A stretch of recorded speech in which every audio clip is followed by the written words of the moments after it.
ओम नमो भगवते श्री अरविंदय। ओम आनंदमयी चैतन्यमयी सत्यमयी परमे। आम श्री अरविंद विरचित गीता निबंधमाला ग्रंथर गुणत्रय मन और कर्म शीर्षक विषय संपर्क में आलोचना करुथिले। आज से संपर्क में आउ अधिक किछि आलोचना करिबा। आलोचना करने पूर्वर आमे जानी रखिबा जे गीता एक ग्रंथ मात्र नुहे, शास्त्र मात्र नुहे, ताहा श्रीकृष्णंकर बांकमयी मूर्ति। स्वयं श्रीकृष्ण गीता महात्म्य श्रीकृष्ण एक कथा स्वयं कहिछन्ति। श्रीकृष्ण कहिले, गीता में हृदय पार्थ, गीता में सारमुत्तमम,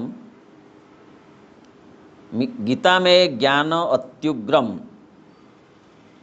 गीता में ज्ञान अव्ययम। तार अर्थ है, हे अर्जुन, गीता ही मोर हृदय, गीता ही मोर सार सर्वस्व, गीता ही मोर अत्युग्र ज्ञान,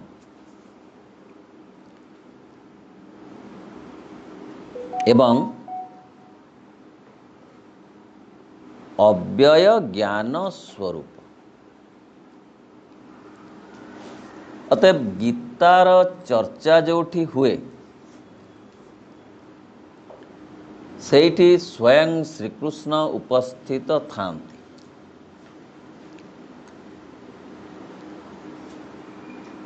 केवल उपस्थिति नुहे, तांकर शक्ति, कृपामय शक्ति मध्य सेठारे उपस्थित थांती। अतएव श्रीमद् भगवत गीतार आलोचना पढ़िबा, शुणिबा और जानिबा सौभाग्यर कथा।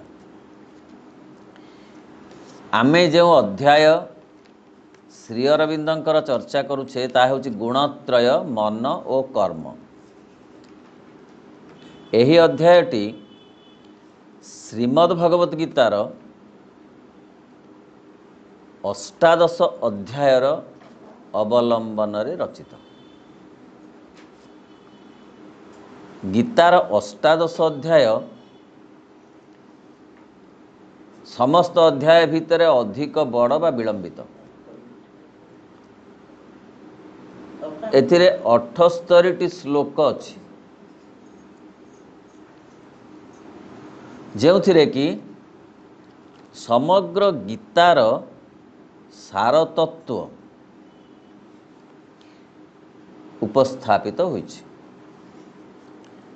अर्थ, गीतार जो लक्ष्य वासना विहीन कर्म एवं समर्पण भाव एवं मोक्ष प्राप्ति रो कथा एही अष्टादश अध्याय रे वर्णित होइछि।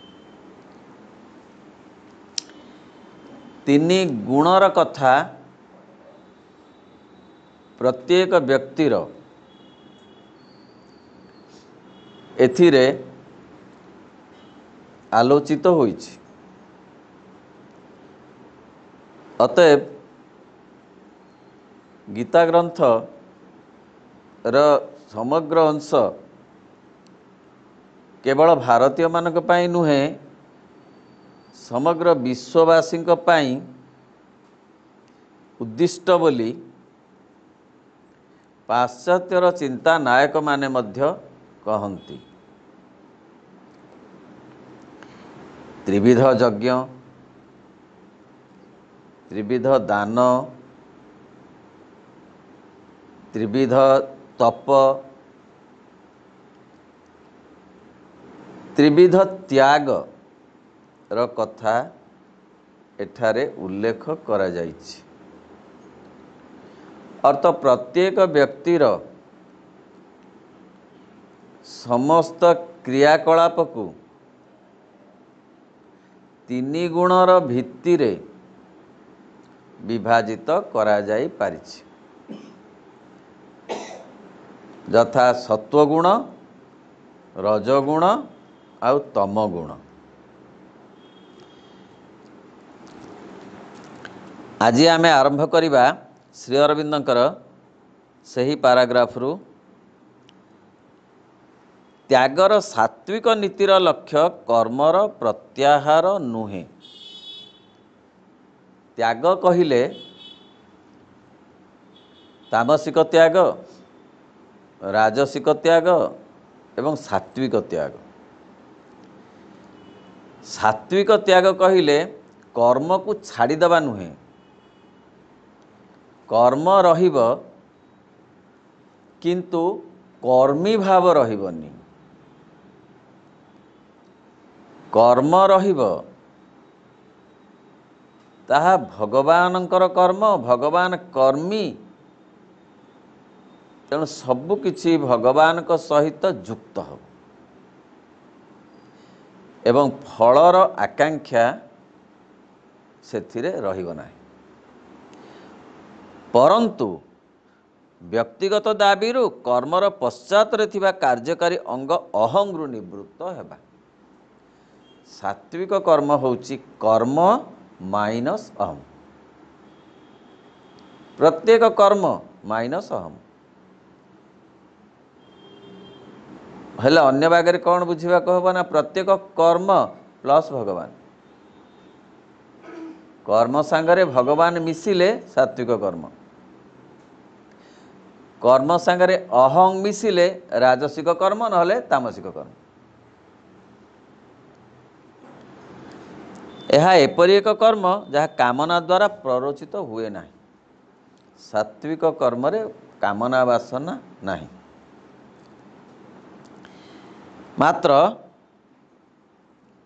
यथायथ जीवन धारार विधान द्वारा प्ररोचित अथवा मूल प्रकृति, ताहार ज्ञान, ताहार आदर्श, निज उपरे एवं जो सत्य से दर्शन करे ता उपरे तार विश्वास, निजर श्रद्धा द्वारा प्ररोचित।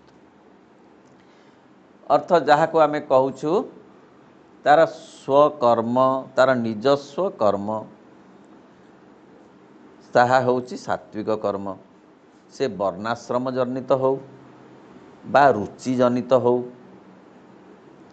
तार निज से निजे बाछि थिबा निज को ठीक बोली विचार होउथिबा कर्मटी सात्विक कर्म, जेउथिरे श्रद्धा अच्छी, आदर्श अच्छी, निज उपर विश्वास अच्छी, आत्मविश्वास अच्छी, जो कर्म उपर आत्मविश्वास अच्छी, सेही कर्म को सात्विक कर्म बोली कहा जाउछि। अथवा यह उच्चतर अध्यात्म स्तर रे भगवान को संकल्प द्वारा आदिष्ट कर्म और जोगयुक्त मन द्वारा संपादित हुए। नहेले आ गोटे बागरे सी अनुभव करुथिबो से जे कर्म करुची जे एहा भगवान को द्वारा विवेचित मो पाई उद्दिष्ट ए कर्म, तार से कर्म रे श्रद्धा थिबो, विश्वास थिबो, आत्मविश्वास थिबो एवं ताहा निजर तार निजर कौलिक कर्म हो बा निजर रुचिजनित कर्म हो हेइथिबो।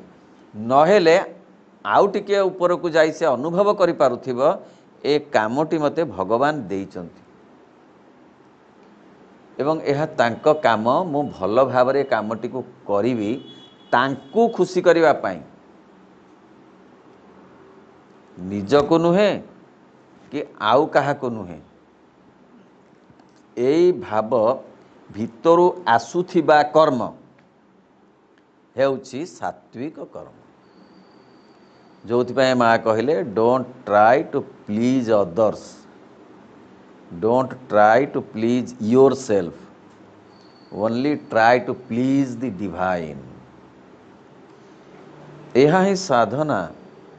आम साधारण कर्म साधना कर्म होउनी, କାରଣ ଏହା ସାତ୍विକ କର୍ମ ହେଉନାହିଁ, କାରଣ ଏହା ସହିତ ଭଗବାନ ଯୁକ୍ତ ହୋଇ ରହୁନାହାନ୍ତି। କର୍ମରେ ବା କର୍ମର ଫଳରେ କୌଣସି ବ୍ୟକ୍ତିଗତ ଆସକ୍ତି ରହିବ ନାହିଁ, ନା କର୍ମରେ ରହିବ ନାହିଁ, ନା କର୍ମ ଫଳରେ ବି ରହିବ ନାହିଁ।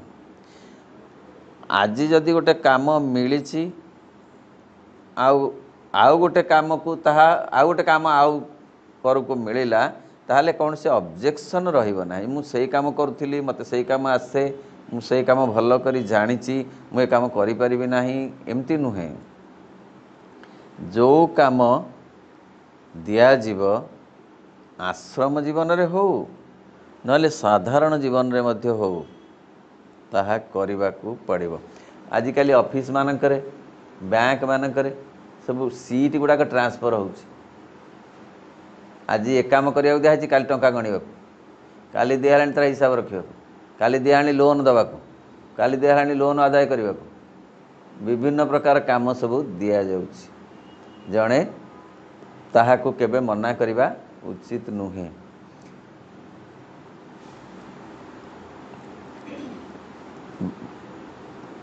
ସମସ୍ତ କାମନା ସମ୍ପୂର୍ଣ୍ଣ ଭାବେ ବର୍ଜନ କରିବାକୁ ହେବ। ବର୍ଜନ କରିବାକୁ ହେବ ସକଳ ଅହଂ ସର୍ବସ୍ୱ, ଅହଂମୁଖୀ କର୍ମ ନିର୍ବାଚନ ଓ କର୍ମ ପ୍ରେରଣା। ସତରେ ଏଇ ଯେତେ କର୍ମ ଆମେ କରୁଛୁ, ଏ କର୍ମ ଗୁଡ଼ାକ ଅହଂ ସାଙ୍ଗେ ମିଶି ଶ୍ରମ ହେଇଯାଉଛି।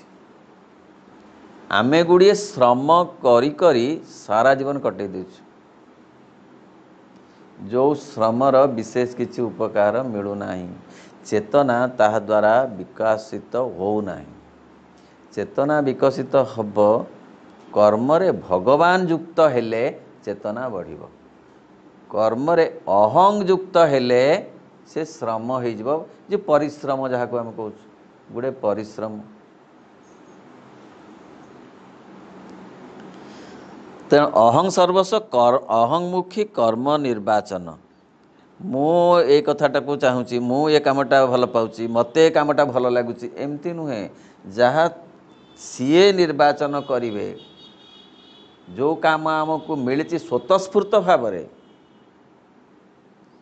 ସେଇ କାମକୁ ଆମେ ନିଜର କାମ ବୋଲି ଗ୍ରହଣ କରିପାରିବା। ପରିଶେଷରେ ବର୍ଜନ କରିବାକୁ ହେବ ସଂକଳ୍ପର ସେ ସୂକ୍ଷ୍ମ ଅହଂ ଭାବ, ଯାହା ମନ୍ତ୍ରଣା ଦିଏ କର୍ମଟି ମୋର, ମୁଁ କର୍ମୀ। ଅର୍ଥାତ୍ ଏତିକି କଥା ଛାଡ଼ିବାର ଅଭ୍ୟାସ ହିଁ ଯୋଗର ଅଭ୍ୟାସ। ଯୋଗ କହିଲେ ଏଇ ସବୁ ବାହାର ଆଚରଣ କଥା ବଡ଼ ନୁହେଁ, ବିଚାର କଥା ବଡ଼।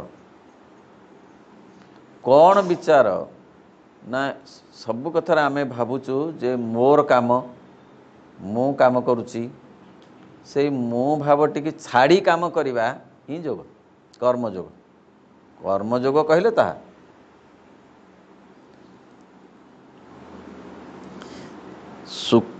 କର୍ମଟି ଭଗବାନଙ୍କର, କିନ୍ତୁ ମୁଁ କର୍ମୀ। ସୁଖକର, ବାଞ୍ଛନୀୟ, ଲାଭଜନକ ବା ସାଫଲ୍ୟମୟ କର୍ମରେ କୌଣସି ପ୍ରକାର ଆସକ୍ତି ରଖିବା ଉଚିତ ହେବ ନାହିଁ।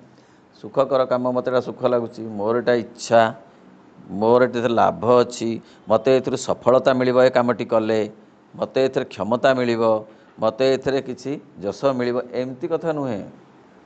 ଏଇ ଲକ୍ଷ୍ୟରେ ଯେଉଁ କାମ କରାଯାଏ ସେ ସାତ୍ଵିକ କର୍ମ ନୁହେଁ।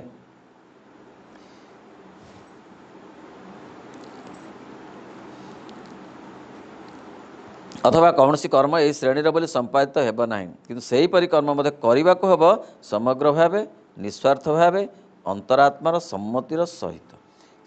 କାମ ସେୟା ରହିବ, କିନ୍ତୁ ତା ଭିତରେ ନିଜର ଯଶ, ଲାଭ, ପ୍ରଶଂସା, ପ୍ରତିଷ୍ଠା, କ୍ଷମତାର ଲାଳସା ରହିବନି। ସବୁ ରହିବ, ମାନେ ସବୁ ରହିବ। କେଉଁ କଥା ବିଜ୍ଞାନ ରହିବ, ଅର୍ଥନୀତି ରହିବ, ରାଜନୀତି ରହିବ, ସଙ୍ଗୀତ ରହିବ, ଶାସ୍ତ୍ର ରହିବ, ନୃତ୍ୟ ରହିବ, ଅଭିନୟ ରହିବ, ସବୁ ରହିବ। ବୈରାଗୀ କଥା ଏଠି ପଡ଼ିନାହିଁ, ବାବାଜୀ ହେଇଯିବା କଥା ଏଠି ନାହିଁ। एठी अच्छी सबू कथा रहिबो जिमिति अच्छी वर्तमान सेमिति नुहे आ गोटे बागरे रहिबो।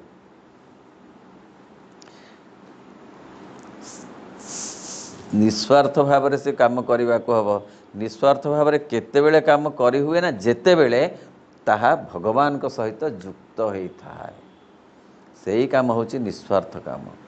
आउ जेते जेते काम तांकु छाड़ी किरी हुआ हम जिते आमे कहू मु देश सेवा कली मु समाज सेवा कली सी नुहे केवल भगवान को सेवा जेतेबेले कली बोली विचार करा जिवो केवल भगवान सी ही प्रकृत रे कर्मी सी कर्म सी करण मु किछि भी नुहे काम मु करुची तांकर काम तांक पाई तांक खुशी पाई मो काम नुहे मो पाई करूनी मो खुशी पाई करूनी हेले सेते बेले से कर्म ऊर्ध्वर आमनकर अंतर मध्य आदिष्ट कर्तव्य कर्म ये सबू कथा गीतार अष्टादश अध्याय रे श्लोक मानकर अच्छी ताहार ये विश्लेषण मात्र कर्तव्य कर्म ए शब्दटी मध्य से गीतार श्लोकरु आसीछि जे अवश्य कर्तव्य भावी एपरी बेले बेले हब शत्रु पाई मध्य सहयोग करने को पड़िबो अहं सेतेबेले मना करुथिबो तथापि ताकु साहाय्य आ सहयोग करने को पड़िबो कि भावरे ना कर्तव्य मोर ए कथाटा कर्तव्य मु करिबी काना कर्तव्य ही धर्म एई भाव रखी मु करिबी एक साधारण कथा नुहे यही होची साधनार कथा जो कथा गीतारे अन्यत्र कहा जाइछि जे तुमको शत्रु मित्र जेतेबेले एकापरी लागिबे लाभ क्षति जेतेबेले एकापरी लागिबो लाभ क्षति जेतेबेले एकापरी लागिबो सुविधा असुविधा जेतेबेले एकापरी लागिबो संतोष असंतोष जेतेबेले एकापरी लागिबो जानिबो तुमे योग साधना करूअछ समत्वं योग योगम उच्यते एडे सहज कथा से नुहे हाँ से क्षति किछि हेला सेते बेले जदि बुझिबा को हबो जे जहा घटिबार थिला ताहा घटिला जदि घटिबार नथांता ताहा घटी नथांता अधे गला आउ अधे रहिला जे ए जहा घटिला क्षति बोध हुए कौन गोटाए लाभ हब बोली ए क्षतिटा घटिला तेणु ये क्षतिटा को क्षति बोली विचार करिबा मो पक्षरे उचित नुहे आउ चारणा गला आउ रहिला चारणा क्षति कथा पड़िछि कहले एहा भगवानंकर इच्छा नहेले कथा घटी न थांता से मोर क्षति चाहते नहीं मात्र क्षति माध्यम रे मो दृष्टि रे जहा क्षति ताहा माध्यम रे से मते तांक आड़कू नबाकू अधिक सुजोग देउछंती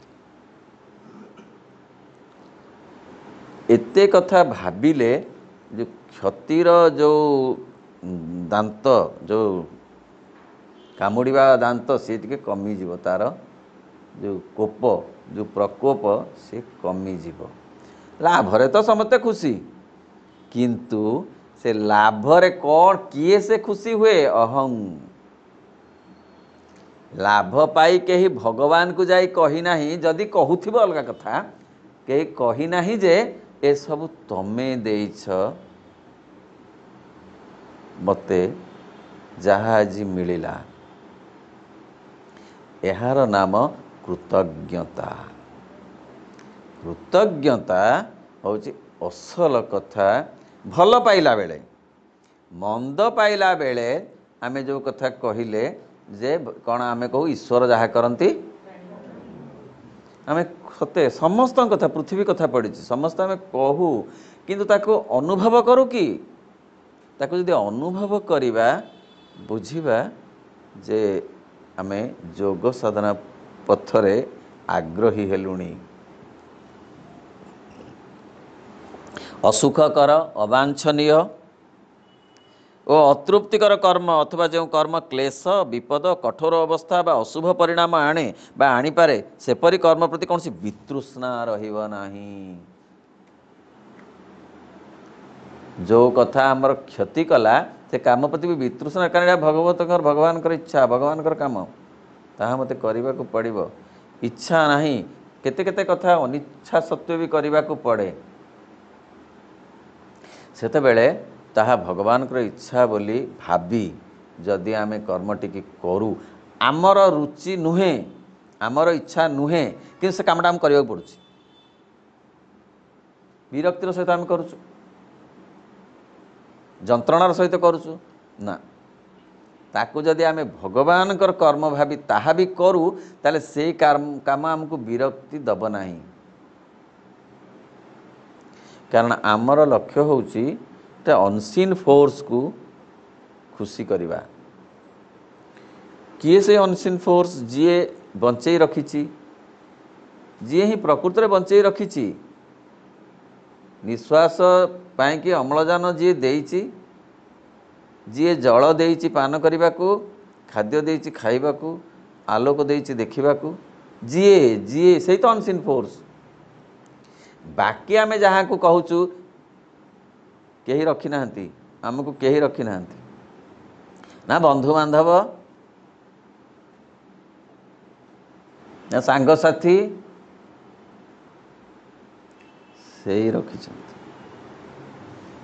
से ही विपद रे साहा होती माँ जहाँ कहती आई एम यू मु ही तुम्हें तुम्हें जिते बुड़ी जाओ मुझे कूल बसी देखे ना मु तुम सहित बुड़ी जाए कारण मु ही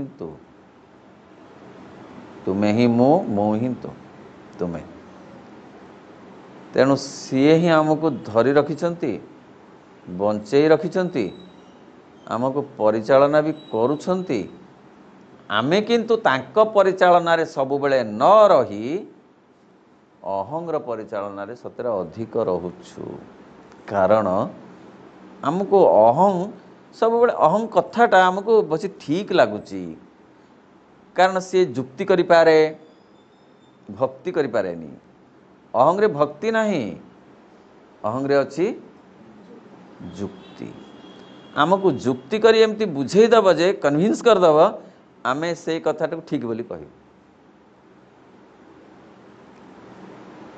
जेमतिका महाभारत रे आमे देखि शकुनी कौन सब जुक्ति करी बुझेदबार दुर्योधन को जेते कथा बुझा जाइछि कौन अजुक्तिकर कथा सबू बुझे देछि जुक्ति रे कहला से माने काई भाग नेबे ना कहउछन्ति समस्ते ना से माने केही पंडुपुत्र नहंती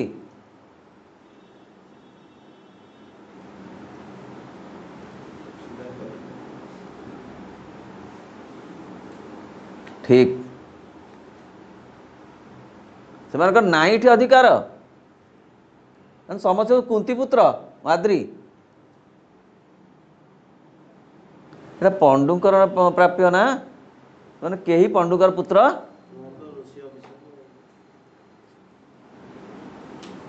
किए बुझेला बुझे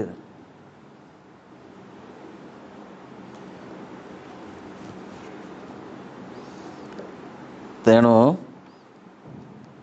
कारण सेपरी कर्म मध्य जिते कर्तव्य कर्म हेबो सेते ताहाको स्वीकार करने को हम जितेबले आमको अरुचिकर कर्म हो अतृप्तिकर कर्म हो आमर इच्छा विरुद्ध कर्म हो कर्म मिलला कर्मटे मिलला कम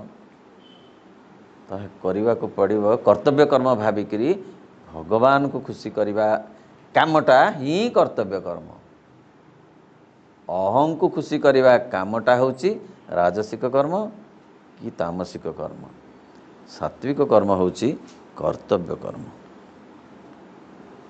ସେତେବେଳେ ତାହାକୁ ସ୍ୱୀକାର କରିବାକୁ ସମଗ୍ର ଭାବେ ନିସ୍ୱାର୍ଥ ଭାବେ ତାହାର ପ୍ରୟୋଜନ ଓ ସାର୍ଥକତାର ଗଭୀର ଜ୍ଞାନ ସହିତ। ଜ୍ଞାନୀ ବ୍ୟକ୍ତି କାମନାସକ୍ତ ସତ୍ତାର ବିରାଗ ଓ ଦ୍ୱିଧାଭାବ ସକଳ ବର୍ଜନ କରନ୍ତି ଏବଂ ସେ ସାଧାରଣ ମାନବୀୟ ବୁଦ୍ଧି, କ୍ଷୁଦ୍ର ବ୍ୟକ୍ତିଗତ ସଂସ୍କାରଗତ ଅଥବା ଅନ୍ୟ ପ୍ରକାର ସଂକୀର୍ଣ୍ଣ ଆଦର୍ଶ ସକଳ ଦ୍ୱାରା ନିରୂପିତ ସଂଶୟ ସମ୍ମୁଖକୁ ବର୍ଜନ କରନ୍ତି। ଯେ ପ୍ରକୃତରେ ଜ୍ଞାନୀ ବ୍ୟକ୍ତି, ଜ୍ଞାନୀ ଅର୍ଥ ଚେତନାର ଜ୍ଞାନ, ଆତ୍ମଜ୍ଞାନ, ଭଗବତ ଜ୍ଞାନ, ଇନଫର୍ମେସନ୍ ନୁହେଁ। ସେମାନେ କ'ଣ କରନ୍ତି ନା ସେମାନଙ୍କର ଚିହ୍ନ ସବୁବେଳେ କାମନା ଶକ୍ତ ଯେଉଁ ସତ୍ତା, କାମନାକୁ ଟିକେ ବିନାଶ କରିଥାନ୍ତି। କାମନା ବାସନା ତାଙ୍କ ଭିତରେ ନଥାଏ। ଆଉ ସେ କାମନା ବାସନାକୁ ମାଇନସ୍ କରିବା ହେଉଛି ଯୋଗ। ଯୋଗର କାମ କ'ଣ? ସବୁ ରହିବ, ଡିଜାୟାର ରହିବନି, ତୁମର କ୍ଲେମ୍ ରହିବନି, ଦାବି ରହିବନି, ବ୍ୟକ୍ତିଗତ ତୃପ୍ତି ରହିବନି। ସେଇ କାମ ହେଉଛି ପ୍ରକୃତରେ କର୍ମ। ଆଉ ସେଗୁଡ଼ା ରହିବ, ଜୀବନ ରହିଛି ମାନେ କର୍ମ ରହିବ। ଗୀତାରେ ହେଲା ଯେ ଜୀବନ ଅଛି ମାନେ କାମ ରହିବ। ଯେପରିକି ତୁମେ ନିଶ୍ୱାସ ନେଲେ କାମ, ଖାଦ୍ୟ ଖାଇଲେ କାମ, ତୁମେ ଚାହିଁଲେ କାମ, ଶୁଣିଲେ ବି କାମ। ସେ ପରିପୂର୍ଣ୍ଣ ସାତ୍ଵିକ ମନର ଆଲୋକରେ ଏବଂ ଯେ ଆଭ୍ୟନ୍ତରୀଣ ତ୍ୟାଗ ଆତ୍ମାକୁ ନୈର୍ବ୍ୟକ୍ତିକତା ଦିଗରେ, ଭଗବାନଙ୍କ ଦିଗରେ, ବିଶ୍ୱମୟ ଓ ଶାଶ୍ୱତମୟ ସତ୍ତା ଦିଗରେ ଉନ୍ନୟନ କରେ, ତାହାର ଶକ୍ତି ଘେନି ତାହାର ପ୍ରକୃତିର ଉଚ୍ଚତମ ଆଦର୍ଶ ନୀତି ଅନୁସରଣ କରନ୍ତି।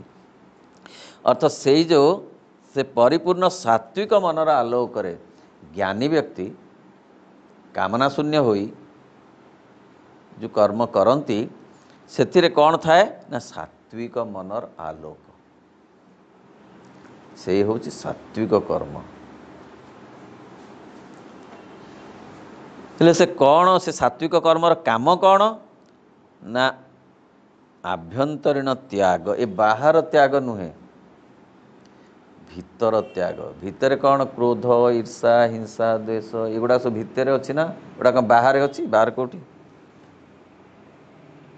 ବାହାରେ ତ ଅଛି ଇଥରରେ, କିନ୍ତୁ ନିଜ ଭିତରେ ସେଗୁଡ଼ା ଭର୍ତ୍ତି ହେଇଛି। ସେଇଗୁଡ଼ାକ ଛାଡ଼ିବା ହେଉଛି ପ୍ରକୃତରେ ଅସଲ ଆଭ୍ୟନ୍ତରୀଣ ତ୍ୟାଗ।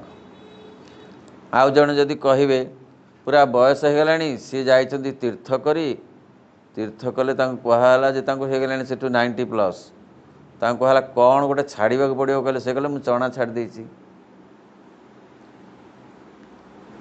ତ୍ୟାଗ ତ ଗୋଟେ କରିବାକୁ ପଡ଼ିବ ନା। ସେ କହିଲେ ମୁଁ ଛାଡ଼ି ଦେଇଛି, ଆଉ ଜୀବନ ସାରା ଚଣା ଖାଇବି ନାହିଁ, 90+।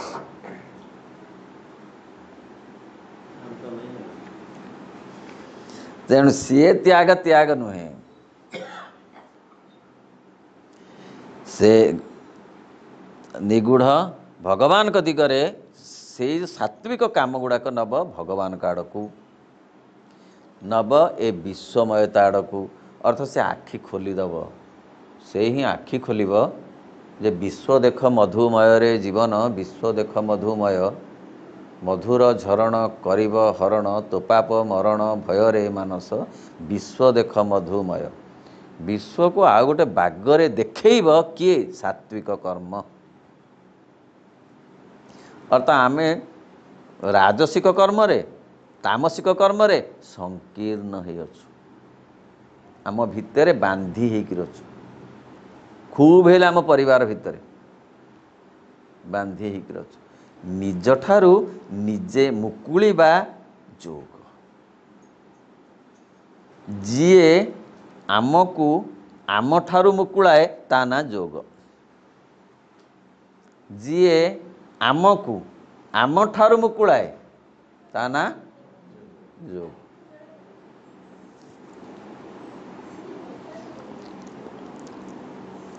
କୌଣସି ବ୍ୟକ୍ତିଗତ ଫଳ ନିମିତ୍ତ ଅଥବା ଇହ ଜୀବନରେ କୌଣସି ପୁରସ୍କାର ନିମିତ୍ତ ଅଥବା ସାଫଲ୍ୟ, ଲାଭ ବା ପରିଣାମ ପ୍ରତି କୌଣସି ପ୍ରକାର ଆସକ୍ତି ସହିତ ସେ କର୍ମ କରିବେ ନାହିଁ। ଯଶ, ପ୍ରଶଂସା, ପ୍ରତିଷ୍ଠା, କ୍ଷମତା କିଛି ପ୍ରତି ସେ କାମ କରିବେ ନାହିଁ। କିଏ? ସାତ୍ଵିକ କର୍ମୀ ଏସବୁ କଥା ପାଇଁ କର୍ମ କରିବେ ନାହିଁ। अदृश्य परलोक कौन फल निमित्त से कर्म ब्रती हेबे नाही। ये सबू गीतार अच्छी, समस्त गीतार अच्छी। आमर ये गीता चर्चा होची, श्री अरविंद ताको विश्लेषण कर मात्र गीता को कोटि कोटि श्लोक चर्चा कले जहा तार गभीर अध्ययन आमर होची। सी तो खाली श्लोकर अर्थ तार भाष्य ता भितरे जो संचरित अर्थ अच्छी, चेतनात्मक अर्थ अच्छी, से गोटिक श्री अरविंद कहले जे खाली ए जन्म इह जन्म नुहे पर जन्म मोर पुण्य हम, मु ए दान देइथिले मोर पुण्य हम, आर जन्म मते से कथा मिलिबो। ए कथा भाविकर जदि किए से कर्म करुथाए ताहाले मते सात्विक कर्म नुह। टिकिए ना को कौन सी कामना वासना जदि रहिला ताहले सी हब नाही सात्विक कर्म। अथवा अन्य जन्म बा आमनकर अतीत कौन सी जगत रे जो पुरस्कार निमित्त अपरिपक्व धर्म बुद्धि लालायित हुए से सब मध्य से चाहिए नाही। केते केते स्पष्ट भाव रे केते गभीर भाव रे गीतार श्लोक को जीवन धर्मी करी श्री अरविंद एठार उपस्थापना करछन। कहले एठी जस प्रशंसा तो छाड़, पर जन्म कि आउ को जन्म मते मिलिबो काहाकू देइथिले मते किए दब, तेणु मु दउची। काहाकू खंडिए वस्त्र देइथिले मते 5 खंडी वस्त्र मिलिबो। एई कथा भाबिकिरी वस्त्र देले ता सात्विक कर्म नुहे, से राजसिक हो जिवो।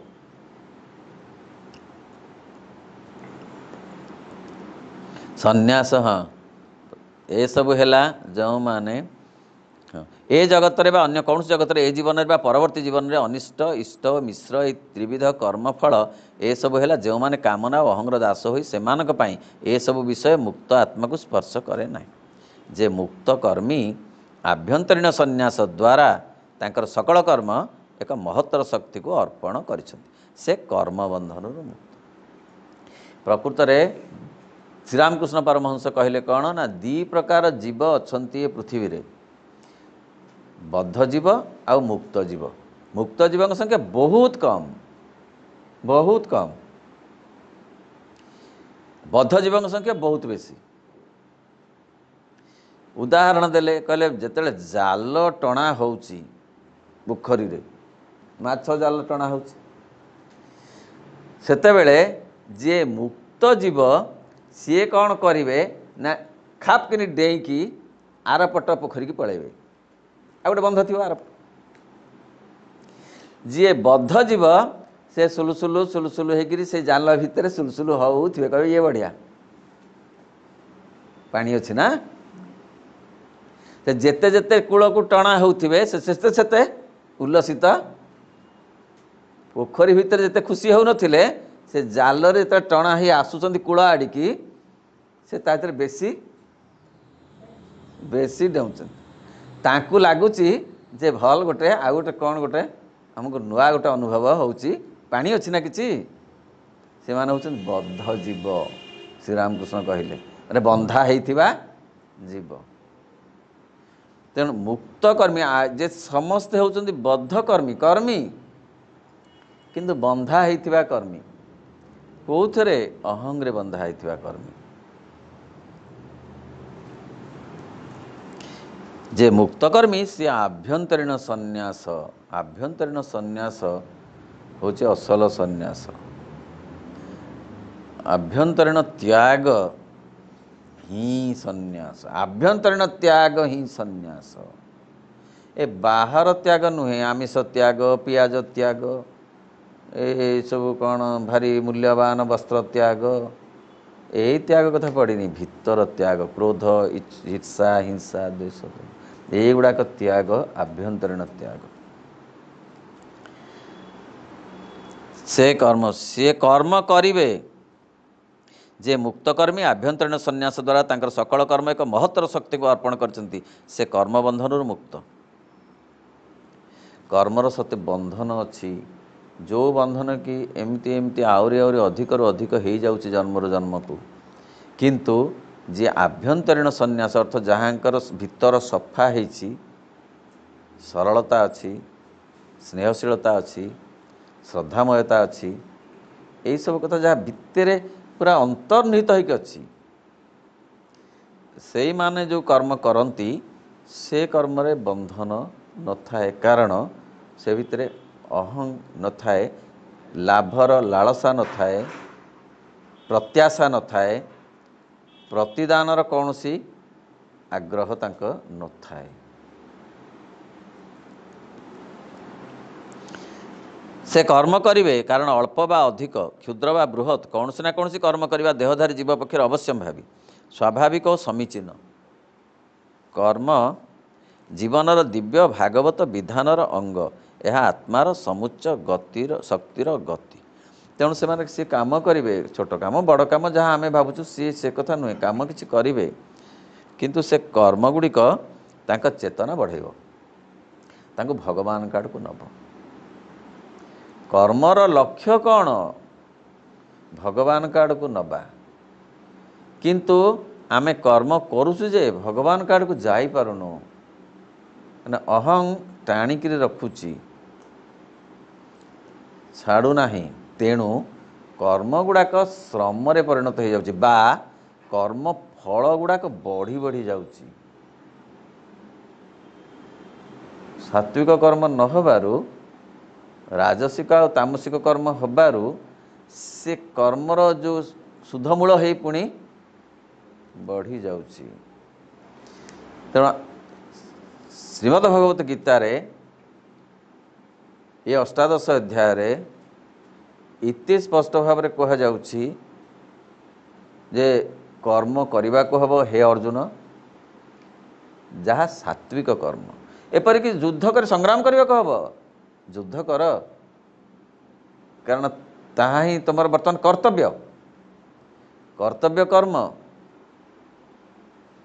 से ही कर्म तुमको आउरी चेतनारे अग्रगति करेइब। एथुरु बुझी हैला जे संग्राम मध्य चेतनार विकास कराए।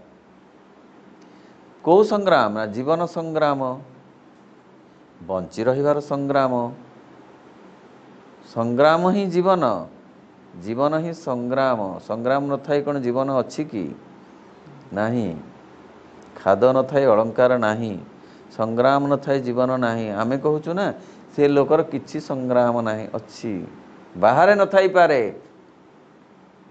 किंतु भितरे अच्छी। संग्राम कौन? द्वंद्व, द्वंद्व भी एक संग्राम। कौन करी, कौन करी, कौन करी, कौन करी, एटा ठीक हब ना सेटा ठीक हब, एटा कहिबी कि नहीं सेटा कहिबी, एटा तो संग्राम। त्यागर जहाँ मूल सूत्र, यथार्थ त्याग, यथार्थ संन्यास, ताहा कौन सी गतानुगत नीति अनुजाई कर्म त्याग नुहे।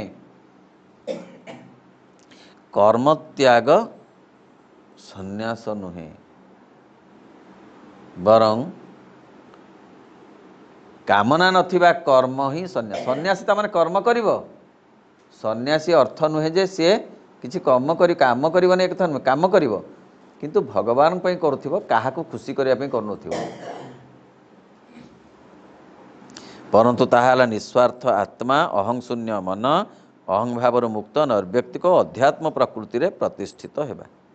हेले से कौन ताहले से कर्म ना निस्वार्थ आत्मा, से आत्मा रे कौन सी स्वार्थ नहीं। जो कामना आत्मा बोली आम कहूँ तार कामना वासना किसी नहीं, से किसी पाइबार नहीं।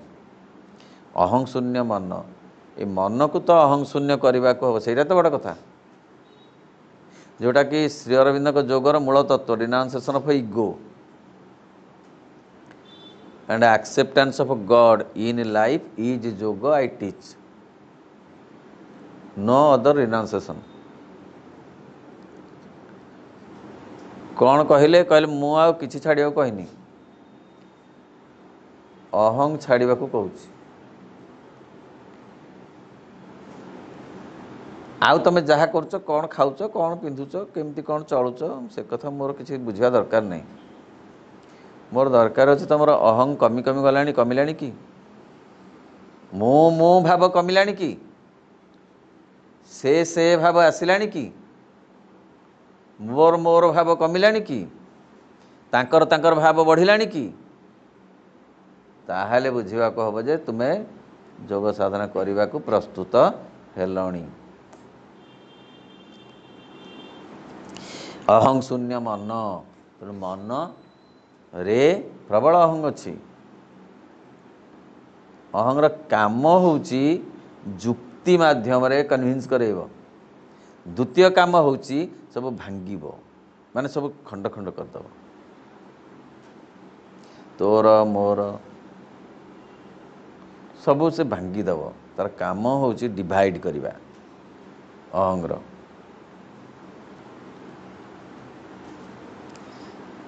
अहं भाव मुक्त नैर्व्यक्त अध्यात्म प्रकृति प्रतिष्ठित होगा से अध्यात्म प्रकृति को जीवा बा आत्मार आड़ को जीवाई दरकार अच्छी ये अहं भावर कमेवा दरकार।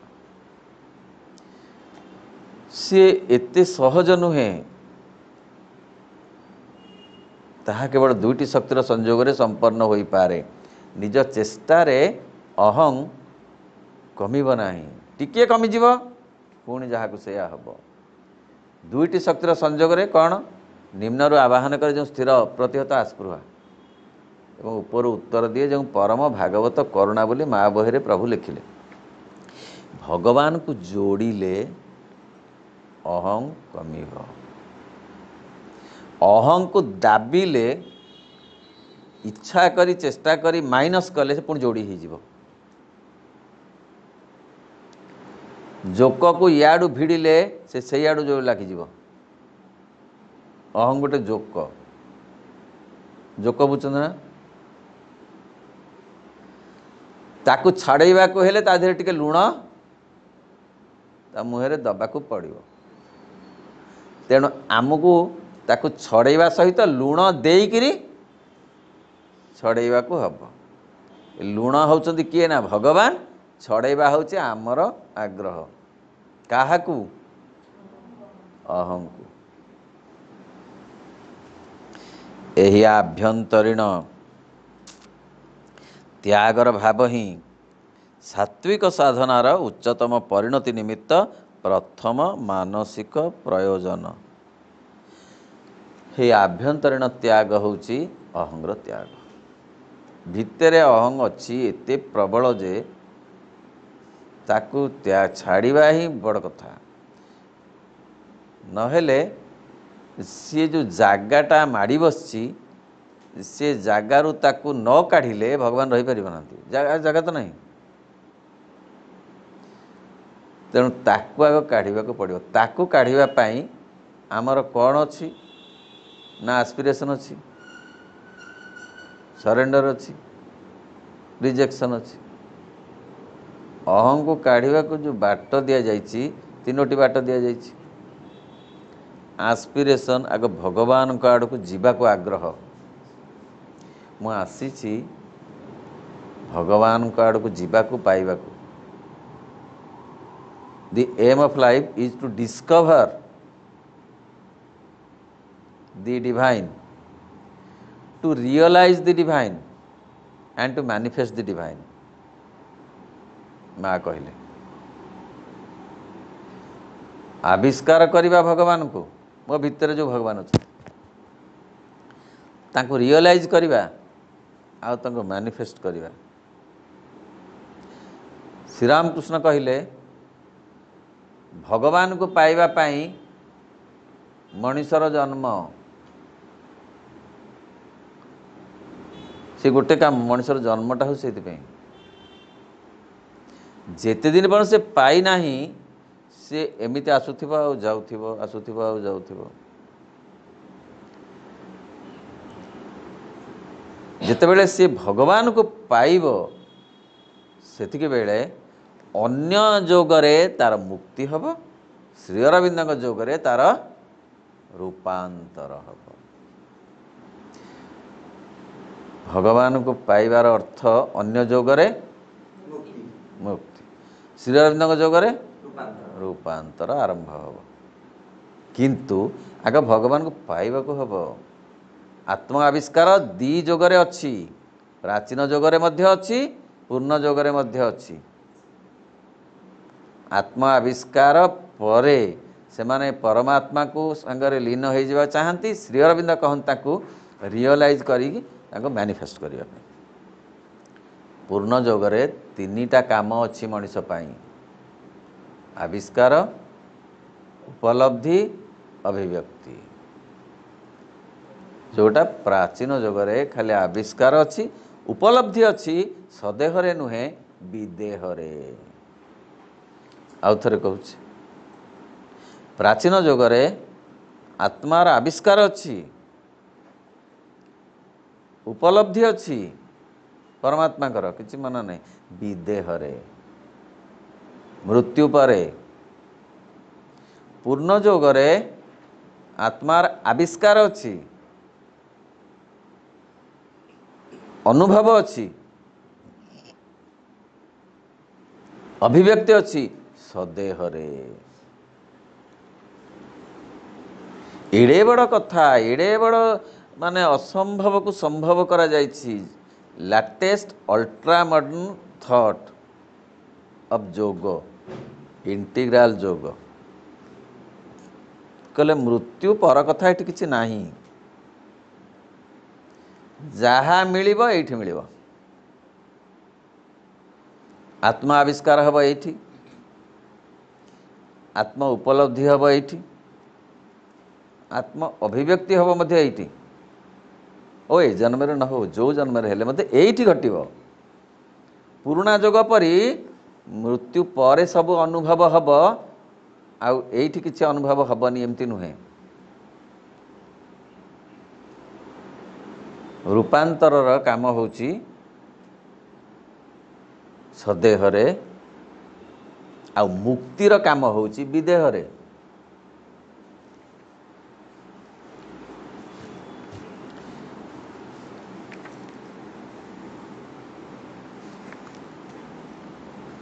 तत्परे गीता सांख्य दर्शन अनुसार कर्मसिद्धिर पांचटी कारण बा अपरिहार्य प्रयोजनीय विषय वर्णना करिछि गीतार अष्टादश अध्याय रे यही कथा वर्णना करा जायछि जे गोटे कर्म को सिद्धि करने को पांचटी बाट अच्छी पांचटी उपादान अच्छी गीतार श्लोक अच्छी श्री अरविंद तक व्याख्या करुछंती कौन ना प्रथम अधिष्ठान देह प्राण मनर गठन प्रथम होचे अधिष्ठान ये जो आस्थान शरीर नथिले कर्म केमती हम पांचटी जो उपादान कि उपकरण पांचटी उपकरण कहार कर्मर यथार्थ कर्मर एक कौन है एक कौन अधिष्ठान देह प्राण मन तीन टाक न मिसिले शरीर हेनी शरीर जीवन मान कौन देह प्राण मन मिसारे जीवन तेणु प्रथम कथा हूँ जे जो आम कहूँ जागतिक स्थिति प्रकृतिस्थ आत्मार आधार बा अवस्थान भूमि तापर आत्मा जदि ता संगे नाई खाली देह प्राण मन कौन किसी कर किसी होनी आत्मार भी दरकार दुई तापर कर्ता गोटे कर्ता भाव बा मु करुछु नुहे से कर्ता हेले भी किसी गोटे करिवार जो प्रवणता आग्रह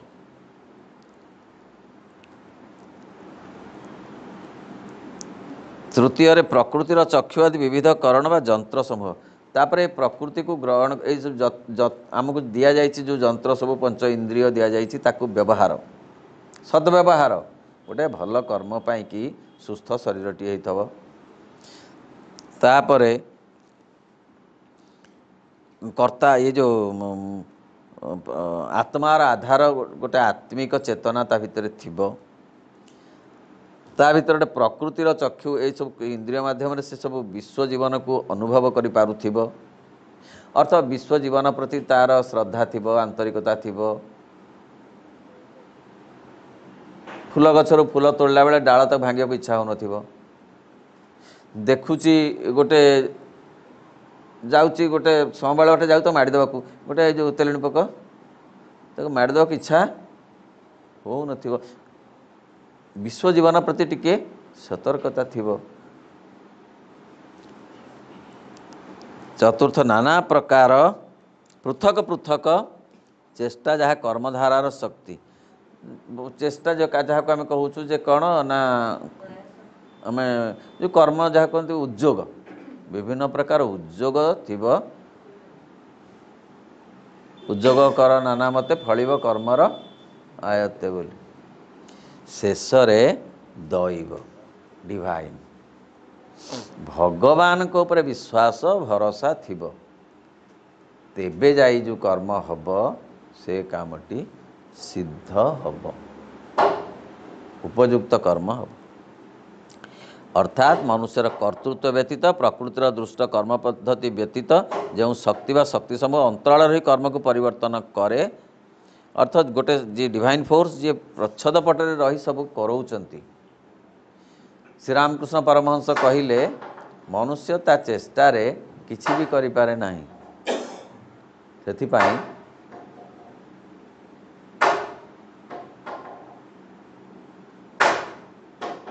भगवान को शक्ति एकांत आवश्यक।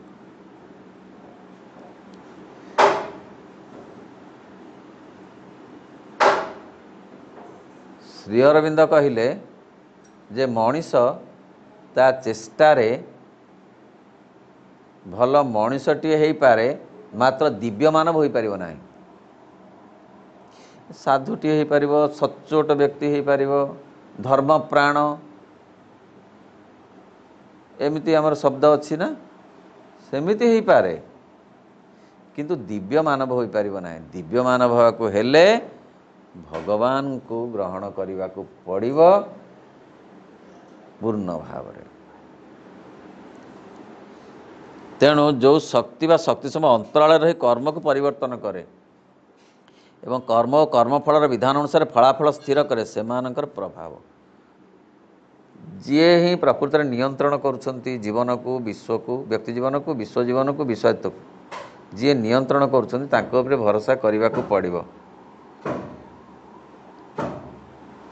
नहेले कर्मरे पूर्णता आसीबनी। खाली आमे सुस्थ शरीर पाइलु खाली आमे सुजोग सुविधा पाइलु बा आत्मिक आत्मारा एतिके यथेष्ट हेनी भगवान को स्वीकार करने को पड़िबो तांको शक्ति को ग्रहण करने को पड़िबो तेबे जाई से कर्म हब यथार्थ कर्म। एई पांचोटी विषय द्वारा कर्मर निमित्त कारण गठित पांचोटी कारण एवं मनुष्य काय मन और वाक्य द्वारा जेकोसी कर्म करू पछके तार गठन और फल यही सब विषय द्वारा निर्धारण हुए।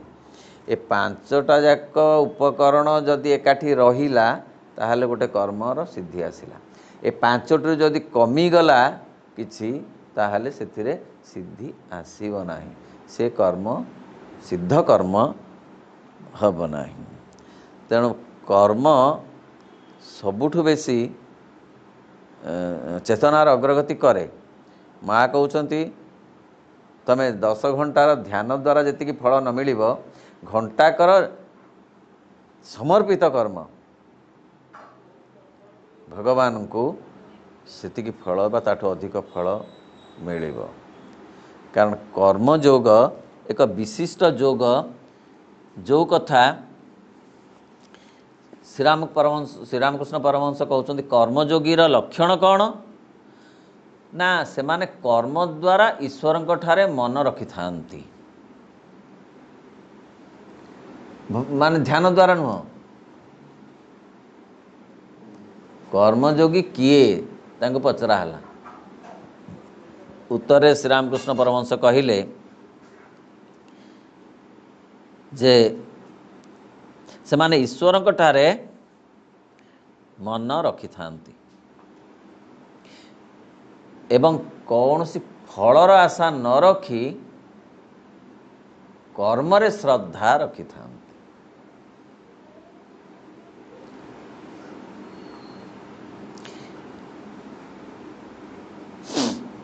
ବର୍ତ୍ତମାନ ଦେଖିବା ଜ୍ଞାନ ମାର୍ଗର ଲକ୍ଷଣ କ'ଣ ବା ଜ୍ଞାନୀମାନଙ୍କର ଲକ୍ଷଣ କ'ଣ।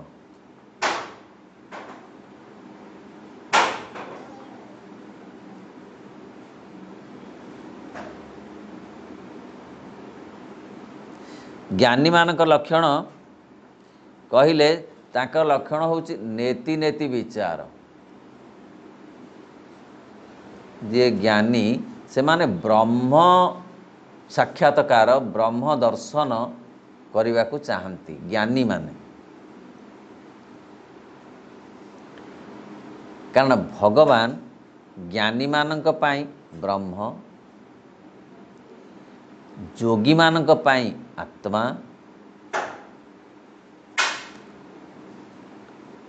ଆଉ ଭକ୍ତମାନଙ୍କ ପାଇଁ ଭଗବାନ। ହେଲେ ଜ୍ଞାନୀର ଲକ୍ଷଣ ଆମେ କହିଲୁ ସବୁ ନେତି ନେତି କହିବେ କ'ଣ ନା ଏ ନୁହେଁ ନା ନା ନା ଏମିତି କହି କହି ସେମାନେ ଯେତେବେଳେ ସେମାନଙ୍କର ସମାଧିସ୍ଥ ଅବସ୍ଥା ଆସିବ ସବୁକୁ ନାହିଁ ନାହିଁ କରି କରି ଶେଷକୁ ଯେତେବେଳେ ସମାଧିସ୍ଥ ଅବସ୍ଥା ଆସିବ ସେତେବେଳେ ଯେଉଁ ଉପଲବ୍ଧି ହେବ ସେ ହେଉଛି ବ୍ରହ୍ମ ଉପଲବ୍ଧି। ସେମାନଙ୍କ ଉପଲବ୍ଧି ହେବ ଏସବୁ ନାହିଁ ନାହିଁ ନାହିଁ ନାହିଁ କହି ବା ଜଗତକୁ ମିଥ୍ୟା ମିଥ୍ୟା କହି ବ୍ରହ୍ମ ସତ୍ୟ ସତ୍ୟ କହି ସେମାନଙ୍କର ମଧ୍ୟ ଗୋଟେ ସମାଧିସ୍ଥ ଅବସ୍ଥା ଆସିବ। ଭକ୍ତ କ'ଣ? ଭକ୍ତର ଲକ୍ଷଣ କ'ଣ ନା ଭକ୍ତର ଲକ୍ଷଣ ହେଉଛି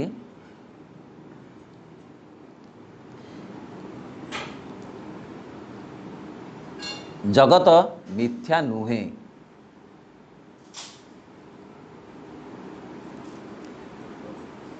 ବରଂ ଭଗବାନଙ୍କର ଏହା ହେଉଛି ଅଭିବ୍ୟକ୍ତି।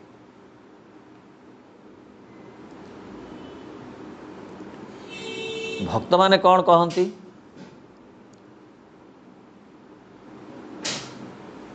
ହେ ଭଗବାନ ତୁମେ ପ୍ରଭୁ,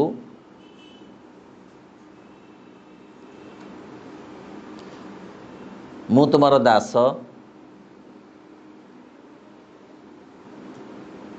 ତୁମେ ପୂର୍ଣ୍ଣ, ମୁଁ ତୁମର ଅଂଶ,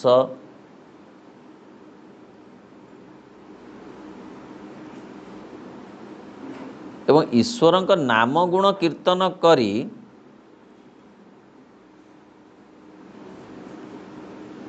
ତାଙ୍କଠାରେ ମନ ରଖିବା ହେଉଛି ଭକ୍ତି ଯୋଗ।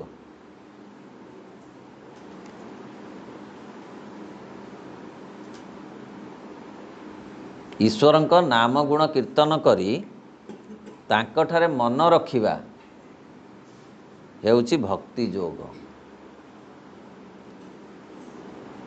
କର୍ମଯୋଗରେ ଆମେ ଜାଣିଥିଲେ କ'ଣ? କର୍ମ ଦ୍ୱାରା ଭଗବାନଙ୍କ ଠାରେ ମନ ରଖିବା କର୍ମଯୋଗ। ଭକ୍ତି ଯୋଗରେ ଭକ୍ତି ଦ୍ୱାରା ତାଙ୍କ ନାମ ଗୁଣ କୀର୍ତ୍ତନ କରିବା ଦ୍ୱାରା ଭଗବାନଙ୍କ ଠାରେ ମନ ରଖିବା ଭକ୍ତି ଯୋଗ। ପୁଣି ଏଇ ତିନି ଯେଉଁ ଯୋଗ, ଗୋଟେ ଜ୍ଞାନ ଯୋଗ, ଭକ୍ତି ଯୋଗ ଆଉ କର୍ମ ଯୋଗ, ଏ ତିନି ଯୋଗ ଏକା ଏକା ଯୋଗ ନୁହେଁ, ଏ ତିନି ଯୋଗ ପରସ୍ପର ସମ୍ପର୍କିତ। କହିବାର ଅର୍ଥ ଯିଏ ଭକ୍ତିରୁ ଆରମ୍ଭ କରିବେ ସିଏ ବାଟରେ ମିଶିବେ ତା ସହିତ କର୍ମ ଆଉ ଜ୍ଞାନ, ନହେଲେ ପୂର୍ଣ୍ଣତା ଆସିବନି। ଧର କର୍ମରୁ ଆରମ୍ଭ କଲେ ବାଟରେ ପୁଣି ମିଶିବେ ଭକ୍ତି ଆଉ ଜ୍ଞାନ।